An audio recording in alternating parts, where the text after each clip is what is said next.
Welcome back to Ronnie's Ring Ring Ring Reviews.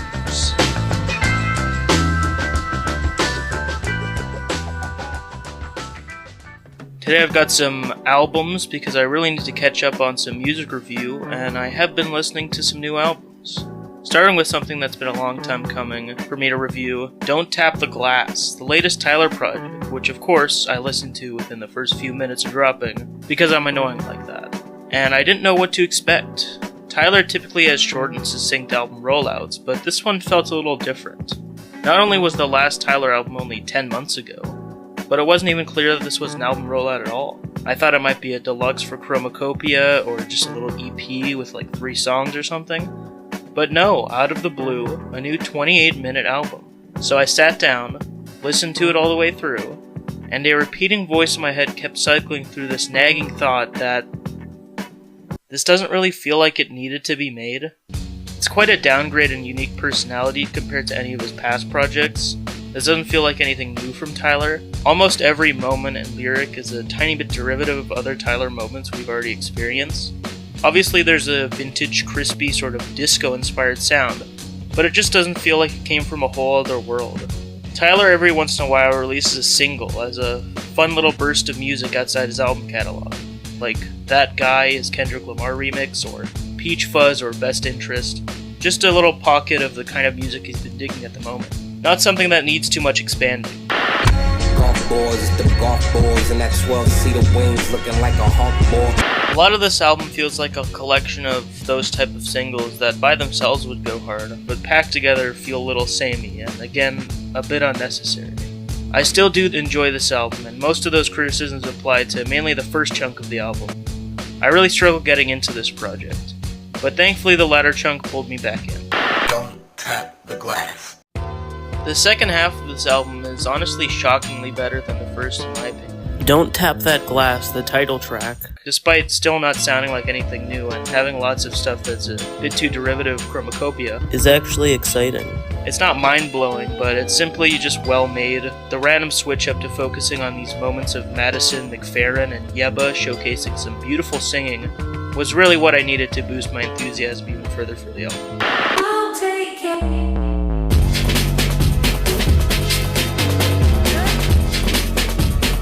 Don't You Worry Baby and I'll Take Care of You were both truly amazing and out of nowhere. So euphoric and cosmic and floaty, with that great crispy production as well. The chunky drums combined with the choppy sample additions and beautiful synth melodies made for a truly wonderful grouping.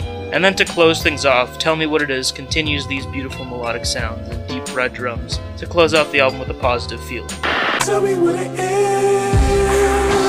Tell me what it is. Tell me what it is. The first half still had some great stuff. The opening track, Big Poe, was really well done. The Pharrell feature was killer, and the Busta Rhymes sample went unbelievably hard.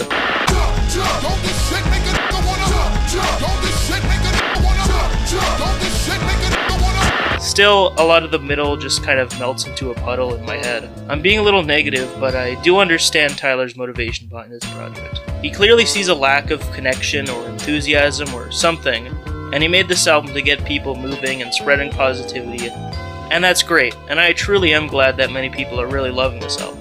It's just not really made for me. I don't listen to an album for the first time while dancing in a crowd, so I get that this album was made more for that environment. But at the same time, I think you could often do both. You can make an album that gets you moving while also have something new to say or coming up with new types of lyrics. I just feel like I've heard all these lyrics in other songs Tyler has made. Sucka Free felt especially samey and worn out. It's like he just sat down and read through his old lyrics and collaged it into a new combination. And that just doesn't really appeal to me. I'm that guy trying to get my paper, baby. I'm really that guy.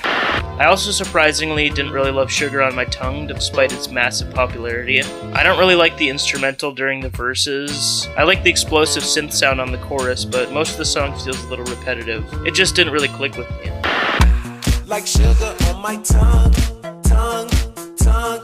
Like sugar on my tongue. That's all the songs that I really have something to say about. The rest of them are alright. It's just not an album I'll be revisiting too much, despite the fact that even though I'm being negative, I still very much enjoyed my time in general with the album, helped by the fact that this album starts and ends with really great highlights. It's a fun album that was made out of pure positivity, and I respect that. I still don't think this album lives up to the artistry of his past work, and I do struggle to see the point in sections of this project, but I can't lie, I still loved many moments in here. The first half was around a 6 out of 10, and the second half was probably an 8 out of 10, so this album, as a whole, lives in the 7 out of 10 zone. Don't tap that glass, there's a monster in it. Don't tap that glass, don't tap that glass, baby. Don't tap bling, bling, bling, bling, bow. Next up, I'm shouting out a more underrated new project, What If? The album by rapper Declaim and producer Spectacular Diagnostics. I have been loving Spectacular and his production for a while now, and I think he's supremely underrated. Him and Declaim collabed at least once before on the incredible Candyman, also featuring Conway the Machine and Chris Crack. I'm your favorite rapper's nightmare. Candyman, say my name on your records, nigga, I'm right there. That song is low-key one of my favorite tracks to come out of the whole year, so I was pretty hyped for this album and I ended up really liking it. It's a 36-minute project featuring 14 rap songs showing off this duo. In general, I feel like they both shined here. I really love Declaim as a rapper and his style. You can tell through how he carries a song that he's a very seasoned and intelligent performer with how he presents his rhymes. You can just feel the lifelong passion and knowledge through his inflection and infectious ad-libs. How many MCs wanna step up to this mic and try to best me? I also love Spectacular Diagnostics as a producer in general. His drumming style goes insanely hard and he knows when to pull back, fade out, and employ interesting techniques to match the vibe of that moment in the song. Plus, he simply has a great sample selection and his sampling techniques feel so unique, while also harkening back to old school DJ techniques that don't shine quite like they do on this album in most modern rap. Wait a minute. Here I am today. Wait a minute. And then you put those two together and you get a combination that couldn't possibly fail. I think the track Wordsmith is one that really shows off the magic of this duo. It's simply relentless rhyming that has you struggling to keep up, over top one of the more unconventional beats that I've heard this year. A classic hip-hop bass line beat with a few distinct flares like this shaky vocal moment that repeats throughout to really push the beat over the edge. It's goofy, it's weird, and it's amazing. Pen so relentless, inventing inventions transcendent. Blood in the essence, every session of lessons in my presence. I also think that No Breaks is a great showcase of the duo. I'm moving weight, no gym, just heavy metal plates. The production is so contemplative and moody, and Declaim matches that energy with a grimy verse describing vivid imagery of the dark depths of his stereotypical street life in his own unique style. In between his two great verses, we get a great feature from Sean Biggs, who exudes confidence and gravitas. And then it gets wrapped up with a few key flares in the production of these little car sound effect samples and a movie sample in between verses, and you get a great product. No breaks, real life, not a movie, no takes. In the world with my wife, so the drapes. From now on, I'm going to break it down further and unfortunately focus on a lot of the negatives. I don't think this album fully reached its goal. I don't think this duo, although I think they are capable, had 36 minutes of music in them. At least not right now. The runtime could have been cut down a little bit. I was talking earlier about how the Tyler album feels at times like it was a collage of old lyrics, and I feel like Declaim kind of fell into that critique as well during parts of this album. There are moments of this album that reminded me of another iconic rap duo album, Mad Villainy, which is one of my favorite albums of all time. I think the best moments on this album really harken me back to the oddball charisma of Doom and Madlib, but some of the weaker moments brought up that comparison as well. There's never really a moment or a bar on Mad Villainy where you're thinking, oh wait, Doom already kind of said that earlier, or Madlib has already done a beat that kind of sounds like that. It's just a fully unique album that doesn't waste a single second. Okay, maybe it wastes a few seconds at the end of Hardcore Hustle, but besides that, it's fully solid. But on What If, as the album progresses, you start noticing repeating ideas and kind of samey beats. Once we get into the 10th song onward, these issues get quite noticeable, with the track Sunday's Hustle, despite the nice production, having almost all lyrics that feel like they were not even reused from old songs or albums, but lyrics that I feel like I already said on this very album. Not every song in the later half of the album has a specific criticism to point to, but it feels like it just loses steam in general. It feels like the album opens up and you aren't quite getting into the duo yet, and then most of the middle you start really understanding what makes the two great, and then by the end you start getting kind of tired of the duo. And the best version of this album is somewhere in the editing room, or in the form of a shorter and tighter album. Thankfully, the last two tracks bring it back to greatness, with some seriously thought-provoking verses from Declaim and continuing greatness on the production side. So at least the album doesn't leave you on a bad note. Brothers rapping all slow, like they on drugs. They need bigger hugs. I feel it was important to point out what went wrong on the album, despite the fact that the album is overall really, really good. The 6-song run in the middle of the album, from Witness to No Breaks, is really magical and shows off a ton of variety and intelligent craftsmanship. But some of the more forgettable moments of the album stick out that much more due to how much greatness this duo has in them. So yeah, needless to say, I still really enjoyed this album, and I'm giving it another 7 out of 10. Witness this mystic with flow so cryptic. Unravel riddles like a hieroglyphic. Scripts, it's prolific in the shadows with a brother scheme and dream. Crafting plots thicker than bloodlines and cream. From the gutter to the summit, verbal artillery. Now for some little mini reviews that I don't have too much to say on. Earl Sweatshirt just dropped a new album, and so did Mac DeMarco, and I listened to them pretty much back to back.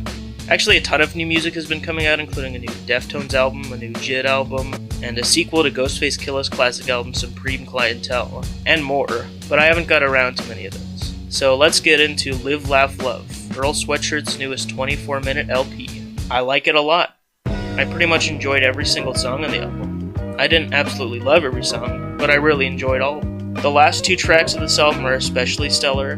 Heavy Metal is a song that I've been bumping constantly. The production by Child Actor is very well done, and a perfect bed for an emotional, rapping performance, and Earl did deliver. His very complex lyrics and rhyme schemes, and style in general, infused a ton of thought-provoking ideas and emotion in this particular song. The repeating anthem of I Released It is a cheeky way to shout out his own album, which he just released, while also bringing up a lot of ideas of emotional release or therapeutic release, which the very diary entry style verses support. Dogs, please, ticks, time bombs, the weed kinda scratched the itch, I need it. And then the closer, Exhaust, is simply some more great lyricism over an addictive beat produced by Navy Blue and Earl himself. Worked harder than a bitch, operating a tight ship, God steering a ship, the wheel in a vice grip. I also really love the tracks Gamma, Infatuation, and Crisco for various reasons, mostly boiling down to the consistency of the production and the creativity of Earl's pen. Get bold, give him an inch, and nigga ditch like ding dong. It's another 7 out of 10, although to Earl's credit, it's a very high 7 and probably my favorite album of this bunch. That's I'm finna be out. I thought I told you geek down, trouble follow me around. Now for the Mac DeMarco record, simply titled Guitar, clocking in at 30 minutes even. I have honestly very similar thoughts to the Earl album with this one. It actually turned out to be a great pairing of albums to listen to in the same few hours. I also enjoyed pretty much every song on this album. While I don't think many of these tracks do anything to blow me away or leave me stunned or be anything that's too surprising for Mac, I still enjoyed my time with every single song. I think it's very fair to call this album samey or repetitive or whatever you want, but somehow I feel like Mac is a special artist that sort of sidesteps that criticism, at least for me. He's really just found a niche or found a very specific sound that he's not really veering from too much on this album, as much as he is just perfecting that niche, and I enjoyed it. There were certain songs that had an extra flair or a unique passage, like the striking lyrics about relationships and punishment on the song Punishment, or the equally striking lyrics on Terror. Take all my blood out and bottle it up. If you'd like to try a sip, I'll grab you a cup. But for the most part, this album stays at one mode, and maybe it's because I'm just biased or need that mode right now, but I didn't mind that at all. It's another 7 out of 10 for me. Always be all or nothing at all with you, baby.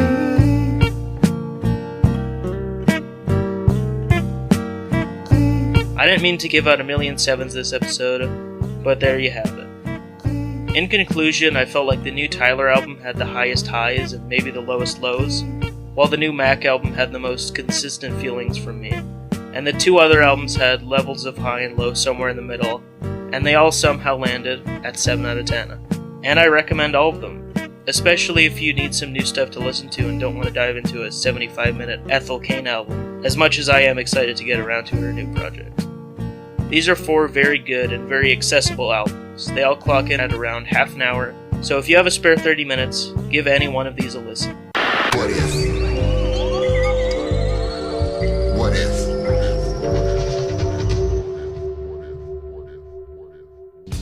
That's it for this week. I'm planning on a really long episode next week, so I hope that goes well. But for now, check out Review Ronny on Instagram for more info on the show, and before I let you listeners go, it's time for Ronny's Joke of the Week. What would you call the indie singer-songwriter that I reviewed the album of if he was named after his instrument of choice?